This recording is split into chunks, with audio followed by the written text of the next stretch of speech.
الصلاة والسلام عليك يا رسول الله وعلى آلك وأصحابك يا حبيب الله۔ اللہ تعالیٰ جل شانہ ہم سے راضی ہو اور ہماری حاضری قبول و منظور فرمائے۔ گزشتہ جمعہ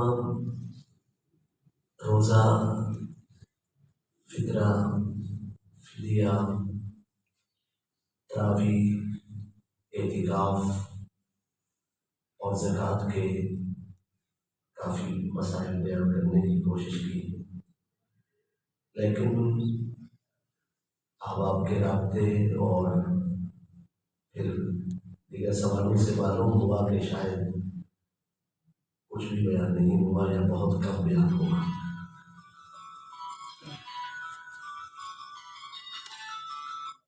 لیکن جو جذبہ ہے دین سیکھنے کا اور رمضان مبارک میں نیکی کی طرف بڑھنے کا، یہ قابل سب تحسین ہے۔ اللہ تعالیٰ ہماری اسی کوشش کو اپنی بارگاہ میں ضرور فرمائے۔ آج 16 رمضان المبارک ہے اور کل 17 ہے۔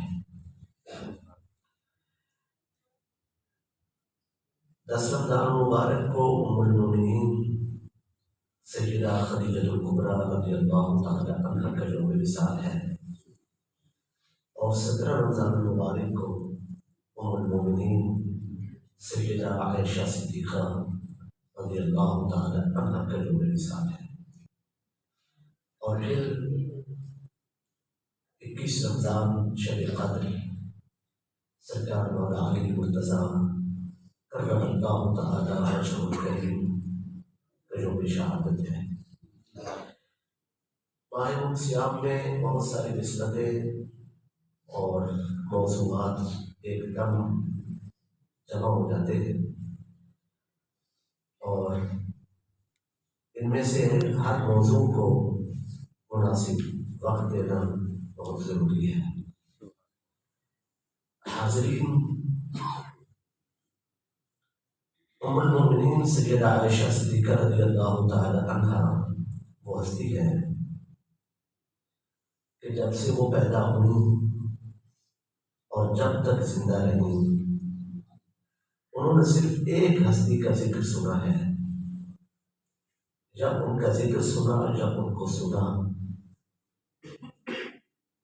جس ہستی کا ذکر ان کے رگ و ریشے میں ہے، پیدا ہونے سے لے کر وصال تک ان کی زبان پر جن کا ذکر رہا، وہ محمد رسول اللہ صلی اللہ علیہ وسلم، یعنی اس گھر میں ولادت ہوئی جو گھر عشق رسول کی علامت تھا۔ سرکار مولا علی مرتضیٰ کرم اللہ تعالی وجہہ الکریم ولادت سے لے کر عالم شہادت جن کی زیارت کرتے رہے، جس چہرے کے عاشق تھے، وہ چہرہ رسول اللہ کا چہرہ ہے۔ اس امت کے ساتھ جو بڑی زیادتی ہوئی وہ نسبتوں کی تقسیم کی ہوئی۔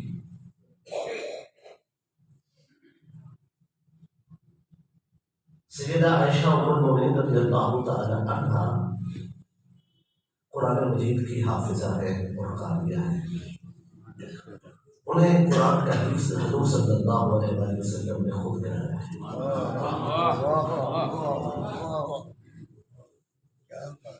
وہ قاریہ ہیں، انہیں رسول اللہ نے قرآن مجید سکھایا ہے۔ اس لیے بڑے بڑے قاری صحابہ کرام کی اصلاح ام المؤمنین فرماتی تھی۔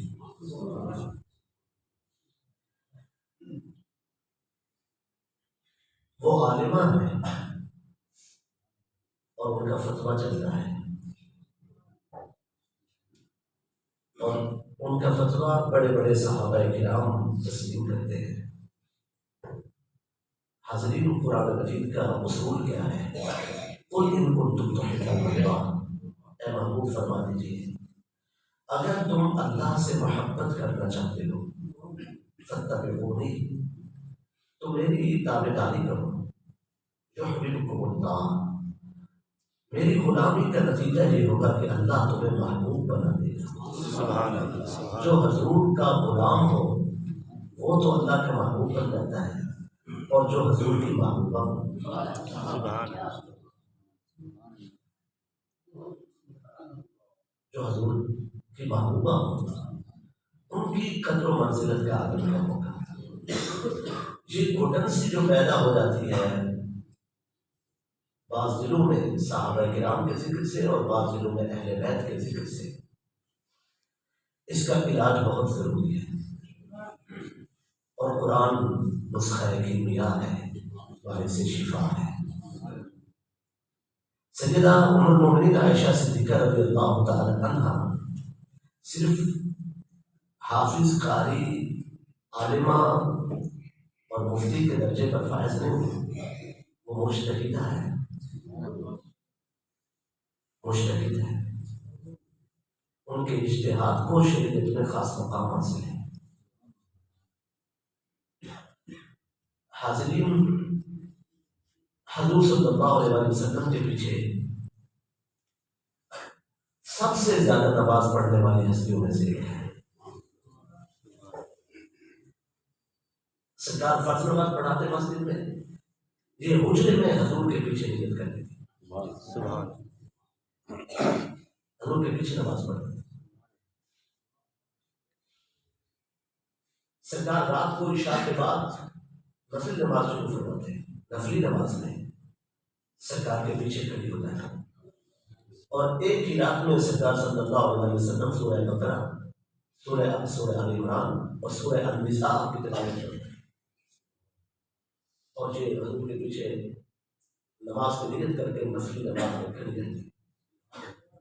آپ اندازہ لگائیے، سورہ بقرہ یہ پہلے سپارے سے شروع ہوتی ہے، دوسرا سپارہ مکمل، اور تیسرے سپارے کا پہلا پا اور دوسرے پا کا آدھا حصہ، سورہ بقرہ ختم، آل عمران شروع، تیسرا مکمل، چوتھے سپارے کے 3 پا، یہ سورہ آل عمران جا رہی ہے، اور پھر سورہ نساء شروع ہو رہی ہے، چوتھے سپارے کے آخری پا سے، پھر 5واں سپارہ، پھر چھٹے سپارے کا پہلا پا، سورہ نساء ختم ہو جاتی ہے۔ 5.5 سپارے نفل میں حضور سے سننے والی ہستی کو عائشہ سے آپ کہاں رہتے ہیں؟ آپ کس قسم کی تبلیغ کر رہے ہیں؟ آپ کون سی دین کی خدمت کر رہے ہیں؟ میں آپ کو نصیحت کر رہا ہوں، اس گھر کو پہچانیے، ان کے مقام کو جانیے۔ کہیں آپ کسی عصبیت کا شکار ہو کر روز محشر حضور کی نسبت کی بے ادبی کی وجہ سے دھر نہ لیے جائیں۔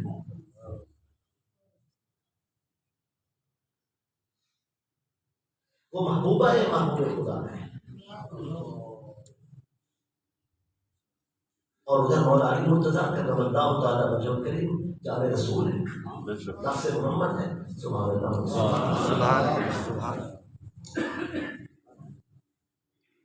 ان کی اولاد رسول ہے، جو وسیلہ سیدہ کائنات سلام اللہ علیہ، یہ ہستیاں سلام کے لائق ہیں، اعتراض کے لائق نہیں ہیں۔ تام و تشمیع، طرز و تنقید، تضحیک اور بے ادبی کا لب و لہجہ یہاں قابل قبول نہیں ہے۔ سرکار صلی اللہ علیہ وآلہ وسلم کا انتخاب، اللہ کا انتخاب، اگر وہ غلط ہے تو اسلام کے دامن میں باقی کیا رہتا ہے؟ آپ سمجھائیں اس مسئلے کو۔ یا تو آپ یہ کہتے ہیں کہ یہ انتخاب امت کا ہے، تو پھر تو آپ کو موقع ہے کہ آپ جو چاہیں کرتے رہیں۔ اگر یہ انتخاب خدا بندی ہے، رشتہ اس نے کرایا ہے جس نے قرآن نازل کیا ہے، تو پھر کسی کی اوقات ہی کیا ہے؟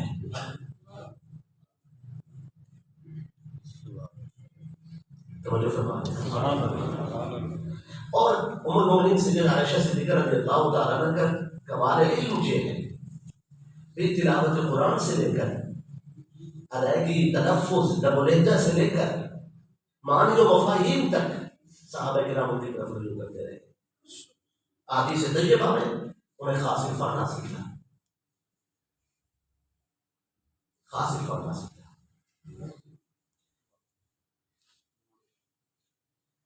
ام المؤمنین سیدہ عائشہ صدیقہ رضی اللہ تعالی عنہ جب وہ کسی حدیث کو بیان کرتی ہے تو ان کا امتیاز یہ ہے علم حدیث میں بھی، ان کا کمال یہ ہے کہ وہ حدیث کے اسباب و علل کو ساتھ بیان کرتی ہے جس سے بات سمجھ آ جاتی ہے۔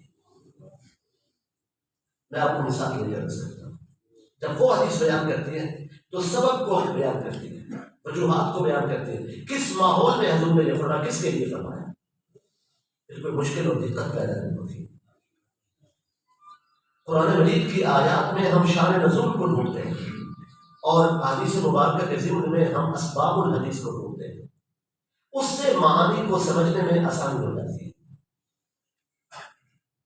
اور شان نزول میں اور اسباب حدیث میں، شان نزول آیات قرآن اور اسباب حدیث میں جو کمال اس ہستی کو حاصل ہے حاضرین، وہ ایک الگ امتیاز ہے، ان کا ثانی کوئی نہیں ہے، چونکہ انہیں وہ قربت حاصل ہے، وہ حضور کے قریب رہتے ہیں۔ حضرت ابو ہریرہ رضی اللہ تعالی عنہ نے ایک روز حدیث بیان کی، صحابہ کرام نے، کہ گھر والی اور گھوڑے میں نحوست ہے۔ یہ حدیث بیان کی کہ گھر والی اور گھوڑے میں نحوست ہے، جو رسول ام المؤمنین سیدہ خدیجہ الکبریٰ رضی اللہ تعالیٰ عنہ کے لیے فرما رہے ہو کہ آپ نے تو مجھ سے چادر مانگی ہے، سبحان اللہ، لو اردت جلدی لآتیتک، اگر آپ مجھ سے مجھ محمد کے جسم والے چمڑے کا مطالبہ کرتی میں پھر بھی آپ کو راضی کرتا۔ کیا وہ رسول یہ فرما سکتا ہے کہ گھر والی میں نحوست ہے؟ تو مجھے نہیں فرمایا۔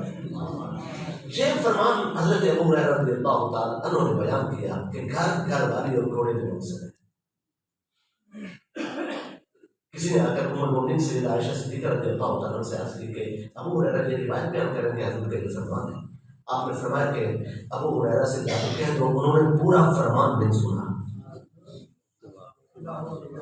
فرمایا میں اس بس میں موجود تھی جب ابو ہریرہ رضی اللہ تعالیٰ عنہ حاضر ہوئے تو سرکار صلی اللہ علیہ وسلم فرما رہے تھے کہ ان تین چیزوں میں برکت ہے، لیکن یہود کہتے ہیں کہ گھر والی اور گھوڑے میں نحوست ہے۔ ابو ہریرہ جب آئے تو انہوں نے یہود کہتے ہیں تک کا جملہ نہیں سنا، آگے والا سنا اور بیان کر دیا، حضور نے تو اس کی نفی فرما دی۔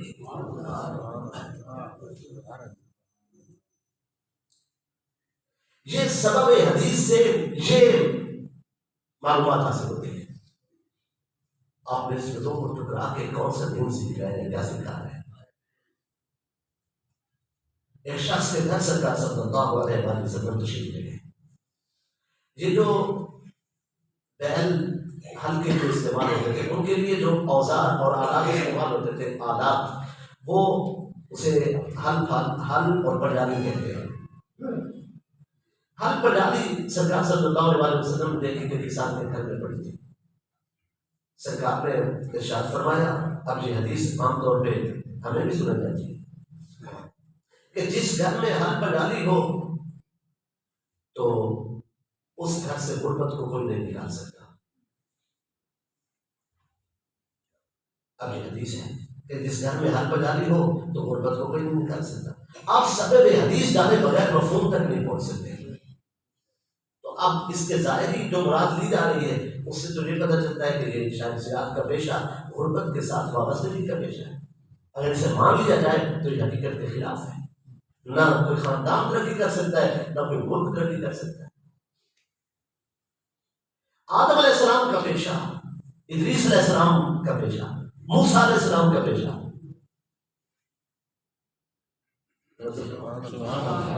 تو کیا حضور صلی اللہ علیہ وسلم کا یہ فرمان اب مانا کیا ہوگا؟ تو سبب کو ڈھونڈنا ہوگا کہ حضور صلی اللہ علیہ وسلم نے یہ بات کس موقع پر فرمائی۔ تو وہ کیفیت یہ تھی کہ ہل چلانے کے دن تھے، کاشتکاری کے دن تھے، بیج زمین میں دفن کرنے کے دن تھے۔ سرکار کے ساتھ کے گھر تشریف لے گئے اور ہل بنانی گھر میں پڑی تھی۔ سرکار نے فرمایا کہ جس کی ہل بنانی گھر میں پڑی ہو اس گھر سے غربت کو کوئی نہیں نکال سکتا، کہ یہ تو کام کے دن تھے، گھر میں رکھنے کے دن تھے۔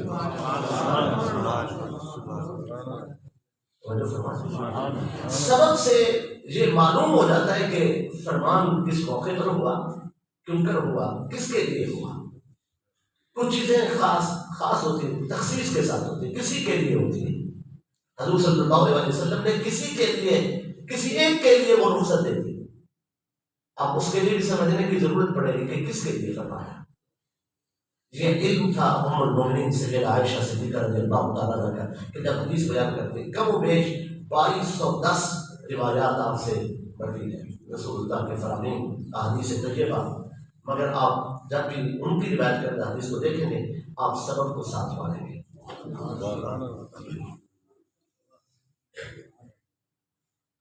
ان کے تفردات بھی تھے، تقویٰ بھی تھا۔ عورتیں اور مرد 1400 سالوں میں کعبہ معظمہ کا طواف جب عورتیں مرد کرتے ہیں، پہلے بھی کرتے تھے تو ایک ساتھ ہی کرتے ہیں، عورتیں بھی ہوتی ہیں مرد بھی ہوتے ہیں، اور عورتوں کا چہرہ جو ہے وہ حجاب نہیں ہوتا احرام کی حالت میں، چہرے پہ حجاب نہیں ہوتا۔ اس خاص تصور کے ساتھ کہ سیر حرم میں جتنی بھی یہ بیویاں آئی ہیں اسلام کی عورتیں، یہ سب اللہ کی کنیزیں ہیں، اور کسی بادشاہ کے دربار میں اس کی کنیز کے خلاف بد نگاہی کا کوئی تصور نہیں کر سکتا، مگر بادشاہ اس کی آنکھ نکال دیتا ہے۔ تو جیسے حرم میں رب کی کنیزیں ہیں اور رب کے کسی غلام کی یہ اوقات نہیں ہے کہ ان کنیزوں کی طرف بد نگاہی کریں۔ ام المومنین یہ صرف احرام کی حالت میں ہوتا ہے۔ ام المومنین سیدہ عائشہ صدیقہ رضی اللہ تعالی عنہا کا عمل کیا تھا؟ آپ جب جاتی سے حرم آپ حجاب کے ساتھ طواف کرتے تھے اور پورے حرم کو خالی کرا دیتی تھی، پورے حرم کو خالی کرا دیتی تھی مردوں سے، کوئی مرد حرم میں نہیں ہوتا تھا، اس وقت طواف کرتے تھے۔ یہ شان و تم کے نتیجے روب و وقار کیا ہے؟ فرمایا یہ رسول اللہ کی زوجہ ہے، یہ موتوں کی ماں ہے۔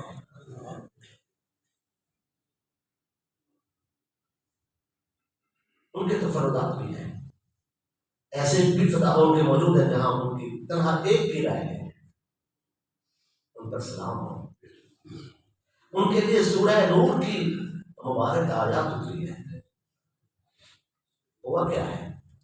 بعد میں بعض تاریخی مقامات کو دیکھ کر میں آپ سے بھی گزارش کرنا چاہتا ہوں، تاریخ میں سب کچھ مل جاتا ہے، آپ جو ڈھونڈنا چاہتے ہیں۔ بعد کے مورخین نے جو کچھ لکھا بنیادی طور پر تاریخ کی 4 کتابوں سے محفوظ ہے، طبقات ابن سعد، طبری، یعقوبی اور ابن ہشام۔ یہ تاریخ دمشق، ابن عساکر، علی الفرید، یہ سب بعد میں لکھی گئی، بنیادی طور پر 4 کتابیں ہیں تاریخ، جن سے ساری چیزیں اخذ کرتے ہیں، روایات کو لیتے ہیں۔ آپ توجہ فرما رہے ہیں؟ وہ جو بنیادی طور پر 4 کتابیں ہیں پہلی، جن سے یہ سارا اخذ ہوتا ہے، آپ ان کتابوں کو اگر اٹھا کر دیکھیں، آپ ان کتابوں میں پانی بھی پائیں گے، آگ بھی پائیں گے، تلوار بھی دیکھیں گے، علم بھی دیکھیں گے، دریا بھی دیکھیں گے، اور آتش فشاں پھٹتے ہوئے بھی دیکھیں گے۔ آپ وہاں پہاڑ بھی دیکھیں گے، آپ وہاں صحرا بھی دیکھیں گے، یعنی اس میں سب کچھ جمع کر دیا گیا ہے۔ اب ان 4 کتابوں میں سے جس کا جو ذہن تھا اس نے مرضی کی روایات نکالی اور انہیں کا حوالہ دیا کہ میں نے ابن سعد سے لیا، میں نے طبری سے لیا، میں نے یعقوبی سے لیا، انہیں کا حوالہ دے کر انہوں نے اپنے طور پہ تاریخ مرتب کی اور اس کا ایک نئے زاویہ نگاہ سے اسے ترتیب میں دے کر امت کے حوالے کر دیا۔ میں یہ عرض کر رہا ہوں ان اولین کتابوں میں یہ مسئلہ موجود ہے کہ اس میں سے آپ جو نکالنا چاہیں نکال سکتے ہیں، محبت بھی، نفرت بھی، عداوت بھی، بغض بھی، اور پیار اور الفت بھی۔ ان کتابوں میں آپ کو ملے گا کہ یہ ہنس کے آپس میں پیار کرتی تھی، انہیں میں ملے گا کہ ان کے درمیان نفرت تھی۔ ایسا کوئی آپ استعمال کیا گیا ہے راویوں کے حوالے سے ان کی چھان پھٹک کے بغیر، نقد و جرح کے بغیر، یہ دیکھیں بغیر کہ راوی کی استعداد اور صلاحیت کیا ہے، انہوں نے راویوں کا نام لے کر روایات لکھ دی ہیں۔ بعد میں مرتب کرنے والوں نے اپنی طرف سے جو چاہا ان روایات کو لے لیا، دوسری کو چھوڑ دیا۔ جس نے ایک سمت کو لیا تو اس نے اس سمت کو بیان کیا۔ اب ایسی روایات کو دیکھ کر اپنے ایمان کو برباد نہیں ہونے دینا، رسول اللہ کی نسبت کو محفوظ رکھنا۔ میری بات پہنچ رہی ہے آپ کو؟ قرآن ان کے کردار کو بیان کر رہا ہے، قرآن ان کی سیرت کو بیان کر رہا ہے، قرآن ان کی خوبی کو بیان کر رہا ہے، قرآن ان کی غلامی اور خدمت کو بیان کر رہا ہے۔ اگر کہیں کسی معاملے پر قرآن مجید نے ہدایت دیتے ہوئے احکام ان کی وجہ سے نازل ہوئے تو اس میں بھی تعلیم امت کا مرحلہ ہے، تعلیم امت کا مرحلہ ہے۔ میں پوری تسلی سے عرض کر رہا ہوں کہ ام المؤمنین سیدہ عائشہ صدیقہ رضی اللہ تعالی عنہا کے دل میں مولا علی پاک کے لیے کبھی کوئی نفرت نہیں ہوئی۔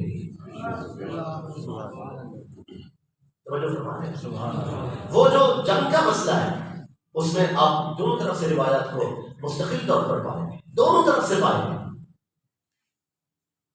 مگر اس میں تحقیقی اور اپنے ایمان کو بچانے والا جو نقطہ نظر ہے اسے کبھی فراموش نہیں کرنا۔ ام المؤمنین سیدہ عائشہ صدیقہ رضی اللہ تعالیٰ عنہ مقابلے میں نہیں آنا چاہتی۔ انہیں یہ کہا گیا کہ آپ کے جانے سے مسئلہ سلو کی طرف چلا جائے گا، آپ جائیں گے تو ہمارا یہ مطالبہ تسلیم ہو جائے گا کہ حضرت عثمان غنی کے قاتلوں کو سزا دی جائے، آپ کی وجہ سے یہ سلو میں چلا جائے گا، آپ اس نیت سے ہمارے ساتھ چلیں۔ پہلے لوگ اس بات کو بڑی حساسیت کے ساتھ نہیں لیتے، مسئلے کی بنیاد کو بھی سمجھے۔ سیدنا عثمان غنی ذو النورین رضی اللہ تعالیٰ کے خلاف عراق اور مصر میں نفرت پیدا کی جا رہی تھی، اور مولا علی مرتضیٰ کے خلاف شام میں نفرت پیدا کی جا رہی تھی۔ یہ الگ طور پر حقیقت ہے، یہ حقائق ہے۔ وہ لوگ جو نفرت پیدا کر رہے تھے وہ صحابہ کرام نہیں تھے، ان کی اولاد اس میں کچھ لوگ ہو سکتے ہیں، دیگر لوگ تھے۔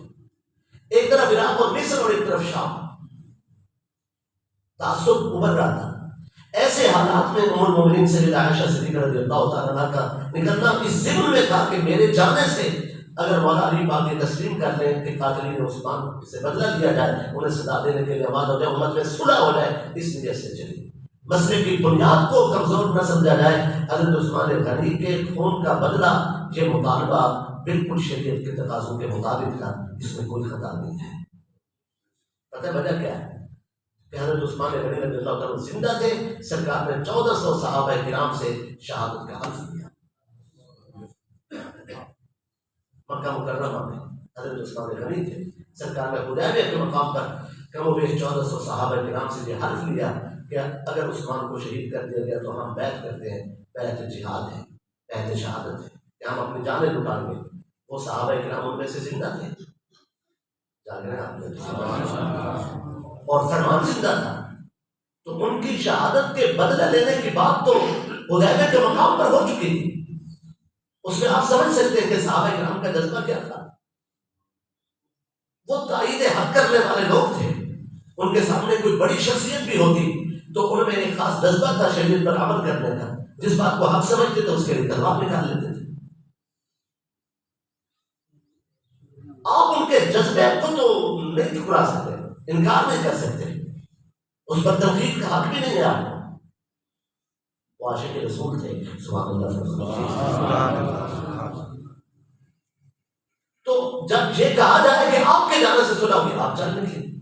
ہاؤ آپ پہ پہنچی تو وہاں وہ آپ کے کتے پہنچنے لگے، تو آپ نے فرمایا مجھے واپس جانا چاہیے۔ یہ خواب کے کتے بھونک رہے ہیں، اور رسول اللہ صلی اللہ علیہ وسلم نے ارشاد فرمایا تھا خواب کے کتے بھونکیں گے، اور اس وقت جو میری ازواج میں سے محاذ پر جسے نکلنے کا موقع ہوگا تو ان کا فیصلہ درست نہیں ہوگا، مجھے واپس جانا چاہیے۔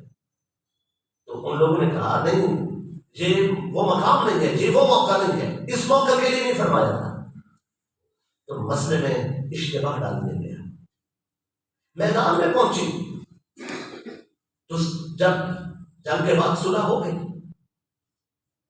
تو ام المومنین سید عائشہ صدیقہ رضی اللہ تعالیٰ عنہ ایک جملہ بھی مولا علی پاک کے خلاف نہیں بولا، اور سرکار مولا علی پاک نے بھی ان کی شان میں کوئی کمزور لفظ، کسی ایک کمزور لفظ کا استعمال نہیں کیا، حفاظت بھی کی، سامان بھی فراہم کیا۔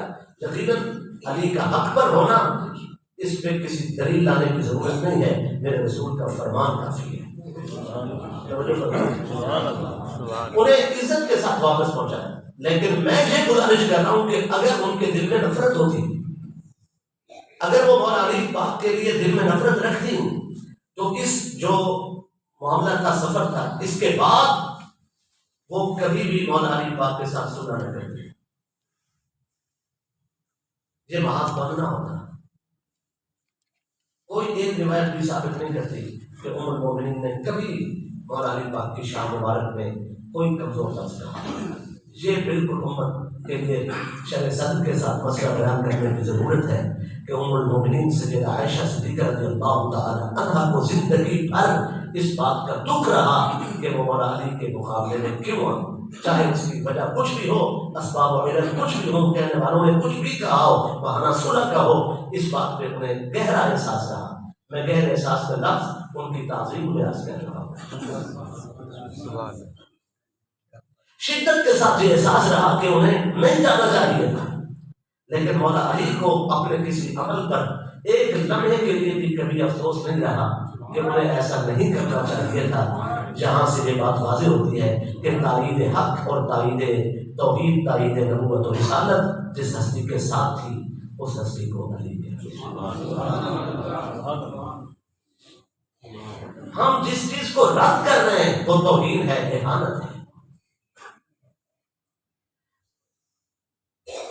حاضرین، بار دیگر میں اس مسئلے کی جانب آپ کی توجہ دلانا چاہوں گا کہ صدیق اکبر کی اولاد مولا علی پر قربان ہوئی ہے۔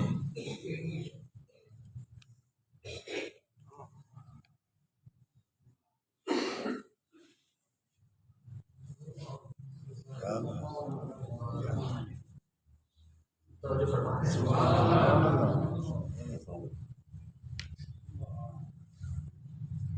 ان کی اولاد سرکار مولا علی پر قربان ہوئی ہے۔ محمد بن ابی بکر کی مظلومانہ شہادت کو نہ تاریخ بلا سکتی ہے، نہ امت بلا سکتی ہے۔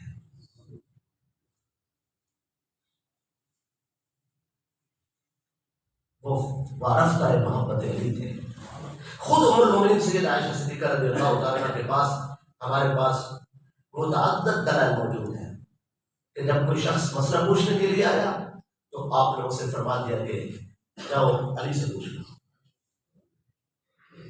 بعض مقامات ایسے ہیں کہ وہ مسائل ایسے تھے کہ آپ ان مسائل کو جانتی تھیں، آپ کا اس پر عمل بھی موجود تھا، لیکن آپ نے پھر بھی کہا کہ علی سے جا کے پوچھو۔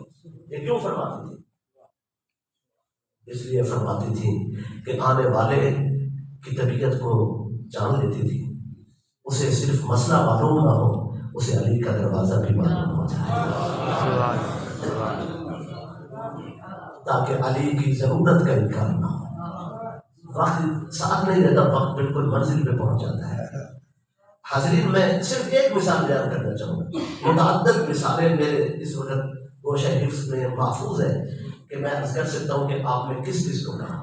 ایک شخص حاضر ہوا، اس نے یہ عرض کی کہ جو خفین ہیں، جو موزے ہیں، تو ان موضوع پر کیا ہم یہ ہاتھ پھیر کر جو مسح کرتے ہیں، اس سے جو رعایت ہے شریعت میں، وہ مقیم کے لیے 1 دن کی اور مسافر کے لیے 3 دن کی، کہ پھر وہ اگلے روز اس وقت تک یعنی 5 نمازیں وہ پڑھ سکتا ہے، صرف مسح کرتا ہے، پاؤں دھونا نہ پڑے موزے پر سے ہاتھ پھیرنے سے۔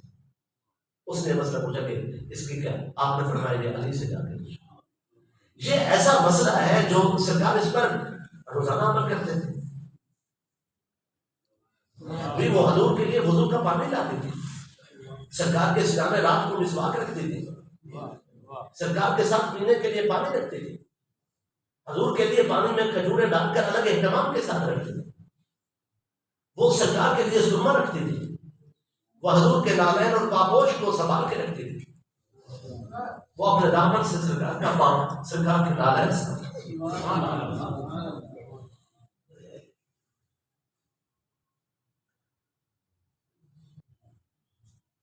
ایک دن سرکار صلی اللہ علیہ وآلہ وسلم سے عرض کی سرکار آپ ان سے کتنی محبت فرماتے ہیں؟ حضور نے فرمایا العقد الحبل کہ جیسے کسی رسی کو مضبوطی کے ساتھ کاٹ دے دی جائے اس طرح میں تم سے محبت کرتا ہوں.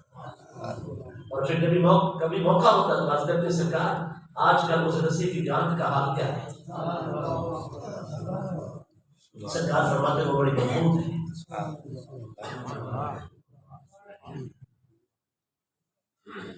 فرماتے تم دنیا اور آخرت میں میری زوجہ ہو. رسول اللہ نے تو وہ گانٹھ مضبوطی سے باندھ رکھی ہے.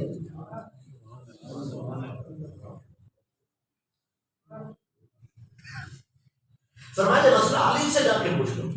یہ جو تیمم کا یہ وضو کا جو مسئلہ ہے موضع کا مسئلہ ہے یہ مسح کا جو اس کا مسئلہ ہے اس کے لیے مولا علی کے پاس بھیجنا بے شک وہ مقام قرب پر فائد ہے. ان کے مرتبے پر ہماری 100,000 بار جان قربان ہو جائے. وہ علی ہے. تعظیم میں اور فضیلت میں ہم صحابہ کرام کی تعظیم کرتے ہیں مگر محبت میں علی کی بات آ جائے تو ہمارا دل روشن ہو جاتا ہے. ام المومنین اس مسئلے کو خود جانتی تھی بہت اچھے طریقے سے پھر کیوں بھیجا مولا علی کے پاس؟ معلوم ہوتا ہے وہ چاہتی تھی یہ شریعت بھی سیکھ لیں یہ رسول اللہ کی غلامی بھی سیکھ لیں. شریعت سیکھیں لیکن علی سے سیکھیں. سبحان اللہ علی سے سیکھیں. وہ شخص پہنچا اب مولا علی بات کی آپ ان کے کمال علم میں حیران ہوں. بدبخت ہے وہ لوگ جنہوں نے علی کو خدا کہا ہے. انہوں نے ہم جاننے والوں کے لیے مسائل پیدا کر دیے. ہم جب ان کی محبت کی بات کرتے ہیں تو ایک الزام تراشیوں کی بوچھاڑ ہو جاتی ہے ان چند ناسمجھ لوگوں کی وجہ سے جو عرفان سے محروم ہیں. حاضرین جب پہنچے تو سرکار مولا علی پاک نے اس بندے کو دیکھا. اس نے پوچھا کہ کیا مسح کرنے سے وضو اس کا اب ایک مرتبہ کرنے سے اگلے 5 نمازوں کے لیے وضو مسح کے ساتھ ہو جاتا ہے یا نہیں؟ یہ مسئلہ پوچھا تو سرکار مولا علی پاک نے جو جواب دیا میرے دل کی تختی پہ لکھا ہوا ہے. فرمایا رأیت رسول اللہ صلی اللہ علیہ وسلم کان یمسح علی ظاہر خفیہ کہ میں حضور صلی اللہ علیہ وسلم کو میں نے دیکھا کانا جمسہ یہ کانا جمسہ پر لگا کر آپ نے یہ فرمایا کہ میں نے مسلسل دیکھا کہ ہمیشہ وہ ایسا کرتے تھے کہ ظاہر خفیہ پر جو آپ کے وہ موضع تھے ان کے ظاہر پر اوپر سے مسح کرتے تھے. آپ نے فرمایا کہ اگر میں عقل پر فتویٰ دیتا اسے سمجھا رہے تھے. اب اگلی بات آپ نے فرمائی اگر میں عقل پر فتویٰ دیتا تو میں کہتا کہ موضع اتار کر پاؤں پر انگلیاں پھیری جائیں لیکن میں عقل پر فتویٰ نہیں دیتا میں تو رسول اللہ کی سنت پر فتویٰ دیتا جیسے ادائے یار کو پاتا ہوں ویسے دین سمجھاتا ہوں. ہائے ہائے وہ جو الزام تھا وہ جو سمجھ رہے ہوں گے آپ وہ جو اس شخص کے دل میں کوئی بات تھی سبحان اس کی نفی 2 ہستیوں نے کی. ایک نے مولا علی کے پاس بھیج کر آپ یہ ہر روز محبت پائیں گے.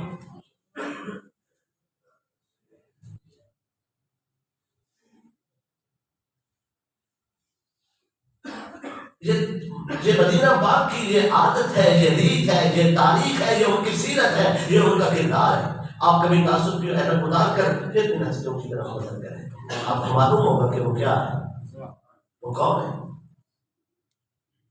عمر پر اعتراض ہے کتابیں لکھی جا رہی فلمیں بنائی جا رہی خاکے شائع کیے جا رہے کہ 9 برس کی عمر میں شادی. آپ کو وہ دکھائی دیتا ہے وہ نہیں دکھائی دیتا کہ سرکار 25 سال کے حسین و جمیل جوان خوبصورت اور جن کے حسن و جمال کی کوئی مثال ہی نہیں ہے.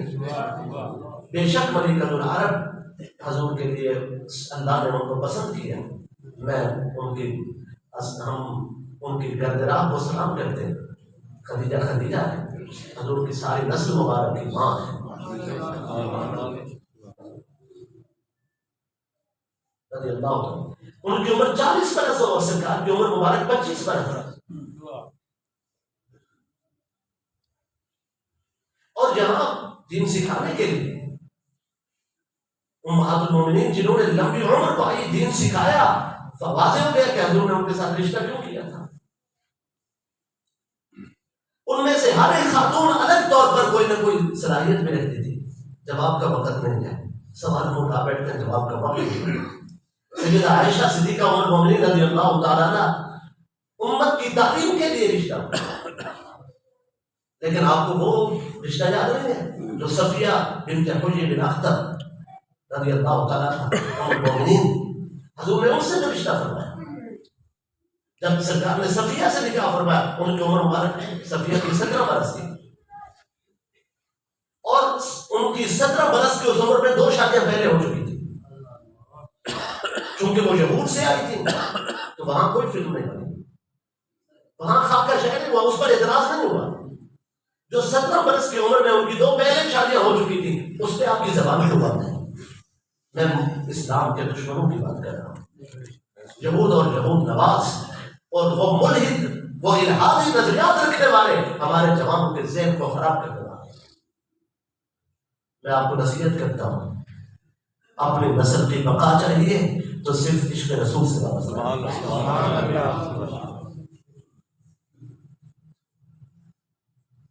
وہاں آپ کو کوئی اعتراض نظر نہیں آئے، اور ہم تو غلام ہیں.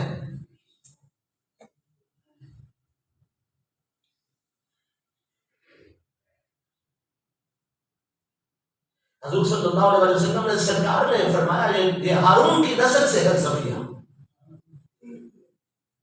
مجھے میرے والد کا حکم ہے کہ میں ان سے نکاح کروں. سبحان.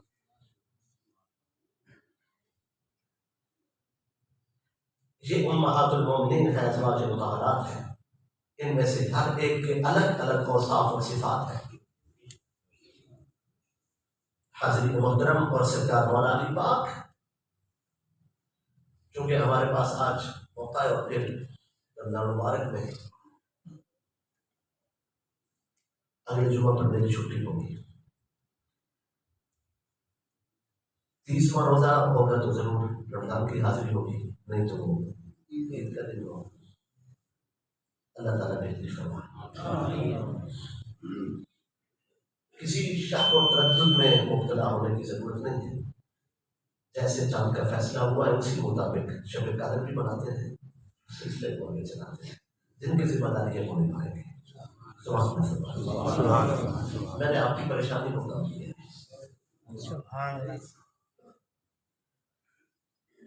بھئی حاضرین محترم، سرکار مولا علی پاک کرم اللہ تعالی وجہہ الکریم کی ہستی،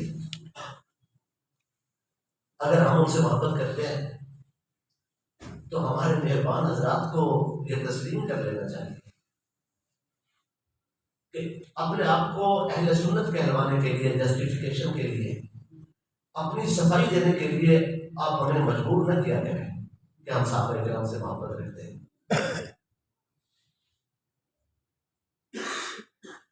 علی سے جو ہمارا پیار ہے وہ رسول اللہ کی وجہ سے ہے. سبحان اللہ. وہ رسول اللہ کے صحابہ کرام بھی ان سے محبت کرتے ہیں. میں جتنا تھوڑا بہت جانتا ہوں طالب علم کی حیثیت سے، رسول اللہ کے صحابہ کے درمیان علی سے بڑھ کر کوئی محبوب نہیں تھا. سبحان اللہ. تو فرمائیے کوئی محبوب نہیں تھا.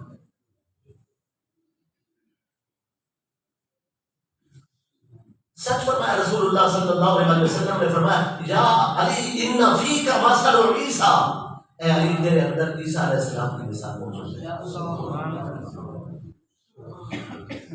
تیرے اندر عیسیٰ علیہ السلام کی مثال موجود ہے کہ عیسیٰ علیہ السلام کے ساتھ اب غدت الجہود فباہتو امہ، عیسیٰ علیہ السلام کے ساتھ یہود نے دشمنی رکھی حتیٰ کہ ان کی امی پر بہتان لگا دیا. یعنی جب کوئی متعصب، کوئی دشمن حد سے بڑھ جاتا ہے نا تو آدمی کے نسب پر، اس کی خاندان پر حملہ کرتا ہے. اس سے بچنا چاہیے. آپ رکھیں اختلاف لیکن کسی کو حلال حرامی کہنے سے ذرا احتیاط کریں. فَبَغَتُومَهُ ان کی امی پر بہتان لگا دیا. فَأَحَبَّتْهُ النَّصَارَى اور نصارہ نے ان کے پیار میں غلو کیا. حَتَّى أَنزِلْهُ بِمَنزِلَةٍ لَيْسَ بِهَا انہیں اس مقام پر بٹھایا جو ان کے لیے نہیں تھا جنہوں نے خدا کہہ ڈالا. فرمایا علی تمہارے ساتھ بھی یہی ہوگا. کچھ لوگ تمہارے بغض و عناد میں، نفرت میں، تعصب میں، مخالفت میں جہنم چلے جائیں گے، اور کچھ لوگ تمہاری محبت میں غلو کر کے، مبالغہ کر کے وہ بھی جہنم چلے جائیں گے. ہم علی کو خدا نہیں کہتے، بندہ خدا کہتے ہیں. اللہ نہیں کہتے، عبداللہ کہتے ہیں. رسول اللہ نہیں کہتے، حبیب اللہ کہتے ہیں. نبی اللہ نہیں کہتے، ولی اللہ کہتے ہیں. سبحان اللہ سبحان اللہ سبحان اللہ. ان کے گھر میں ایک ہستی ہے، سبحان اللہ سبحان اللہ. وہ ہستی رسول اللہ کے بعد سب سے زیادہ تعظیم کے لائق ہے. اس ہستی کو پاک زہرا کہتے ہیں، سلام اللہ علیہ. یہ جو قرآن مجید نے فرمایا کہ لیلۃ القدر خیر من الف شہر، کہ قدر والی ایک رات 1000 مہینوں سے بہتر ہے.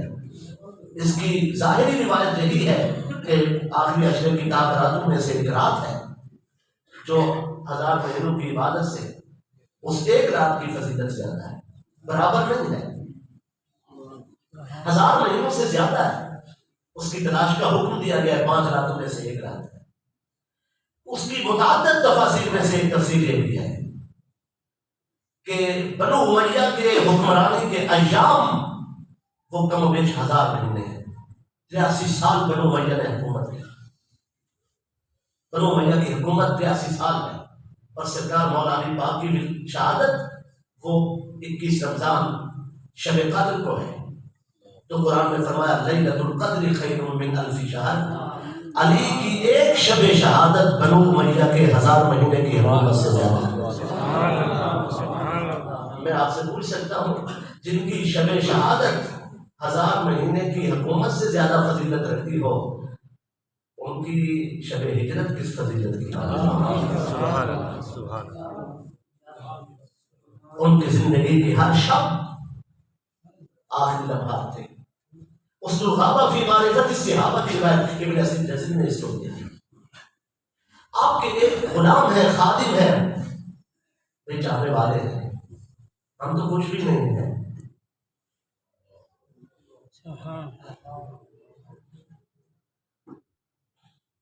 وہ خاتون جو بازار مصر میں یوسف علیہ السلام کی خریداری کے لیے وہ دھاگا لائی تھی، اس کا شمار بھی تھا کسی کھاتے میں. ہمارا تو وہ بھی نہیں.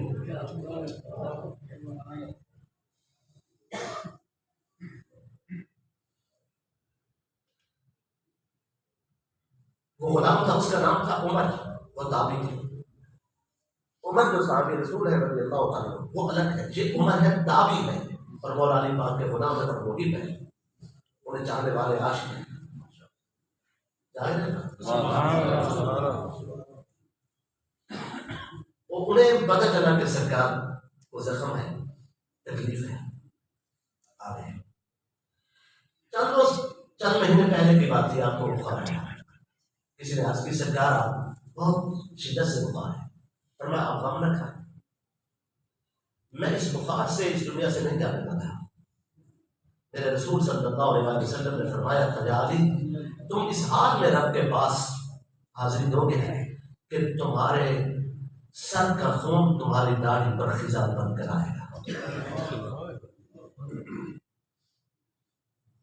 اب زخم ہوا گھر میں ہے، وہ عمر تابعی حاضر بارگاہ میں، غلام دروازے پہ آتا ہے. سرکار کی محبت کی فرمایا پردہ کراؤ، اس کو اندر بلا. اتنی محبت تھی اس کے ساتھ.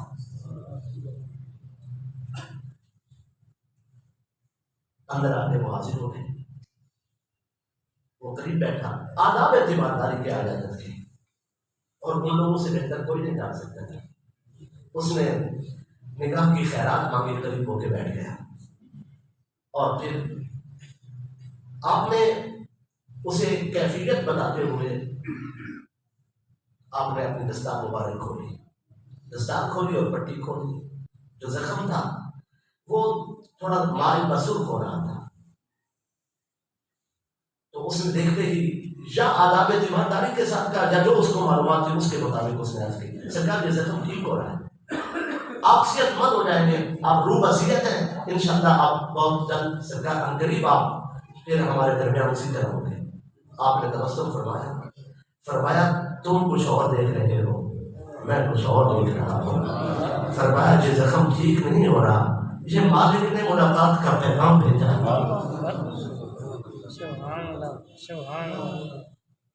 وہ اپنے بندوں سے اسی طرح محبت فرماتا ہے۔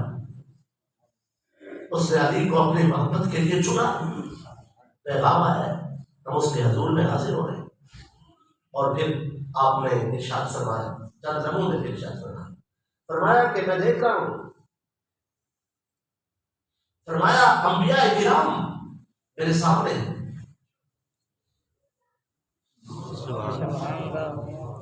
فرمایا اجتماعت الملائکہ والنبیون، اللہ کے سارے فرشتے، اللہ کے فرشتے میرے سامنے، اور اللہ کے سارے نبی میرے سامنے، اللہ کے فرشتے اور سارے نبی اس وقت میری نظروں کے سامنے ہیں۔ اور کہا کہ میں دیکھ رہا ہوں کہ سرکار محمد مصطفیٰ کریم صلی اللہ علیہ وسلم سرکار کی سواری چل پڑی ہے۔ اٹھائیے رسول پاک، ابن اسیر جزری میں سے روایت ہوئی ہے، عمر تابعی سے آپ ارشاد فرمائے کہ سرکار کی سواری آ رہی ہے، میں حضور کو دیکھ رہا ہوں، اور مجھے حضور صلی اللہ علیہ وسلم نے فرمایا یا علی آج جنت میں ہم ایک ساتھ ہوں گے اور ہم آپ کو لینے کے لیے آئے۔ یہ آپ نے فرمایا، چونکہ پردہ تھا تو حجاب میں شہزادی تشریف فرما تھی، بیٹی کی جو عقیدت ہے ابا کے ساتھ اسے کون نہیں سمجھ سکتا، تو شہزادی کے رونے کی آواز اونچی ہو گئی، تو آپ نے فوراً فرمایا لو ترین ما ارى لما بکیت، اے میری شہزادی خاموش ہو جائے، جو میں دیکھ رہا ہوں اگر وہ تم دیکھ لیتی تو کبھی نہ روتی۔ شہزادی دیکھ رہی تھی چہرہ علی کو، علی کسی کو دیکھ رہے تھے۔ لو ترین ما ارى لما بکیت، جو میں دیکھ رہا ہوں اگر وہ تم دیکھ لیتی تو آپ پھر کبھی نہ روتی۔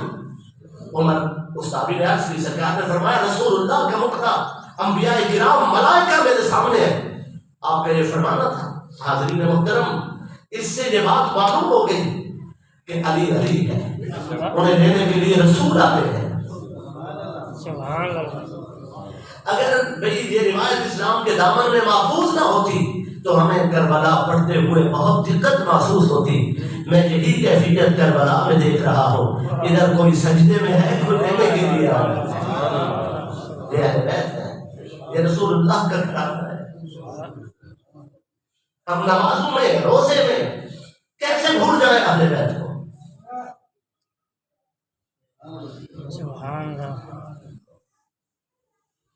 اللہ تعالیٰ ہم سے راضی ہو، ایسا راضی ہو کہ پھر کبھی ناراض نہ ہو۔ انشاءاللہ العزیز جیسا کہ معمول کے مطابق روزوں کی گنتی ہے، اسی طرح 20 روزے کو اعتکاف کا سلسلہ ہوگا۔ مجھے خوشی ہوئی کہ بھائی محمد صادق خان صاحب نے خود کہا، اور بھائی عبید اللہ خان اور دورانی صاحب بھی میری طرف دیکھ رہے ہیں، ماشاءاللہ کہ ہمارے دیگر احباب آپ سب حضرات ہمیشہ سلسلہ تعلق کا رہتا ہے۔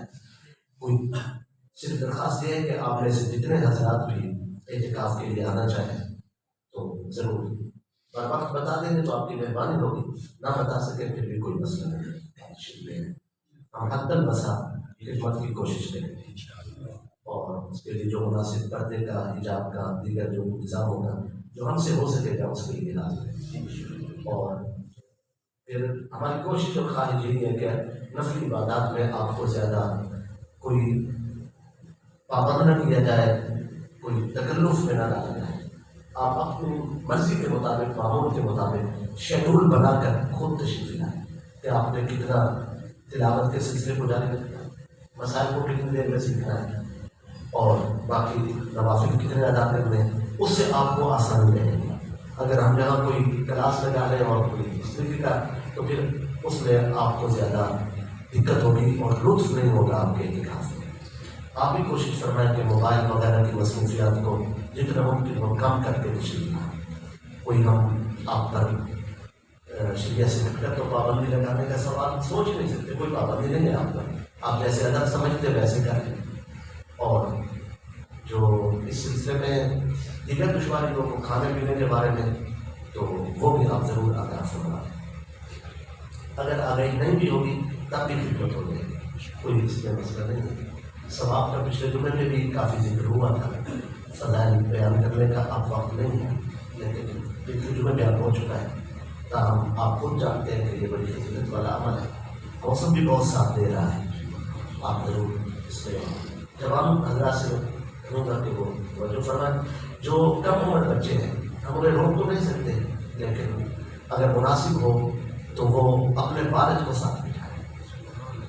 آپ ضرور بیٹھیں، ہم آپ کو نہیں روکتے۔ بچوں کے لیے بھی ہمارا مسجد کا یہ جو معاملہ ہے اس میں بہت آسانی ہے، تو وہ بے شک بیٹھے، لیکن بچہ اگر بیٹھے گا تو اپنے باپ کے ساتھ بیٹھے۔ باقی حضرات جو جوان ہیں وہ ماشاء اللہ بالکل ٹھیک ہے، بزرگ بھی آئے تو خدمت کا ہمیں موقع ملے گا۔ اللہ تعالیٰ ہم سے راضی ہو جائے، اللہ ہمیں قبول کرے۔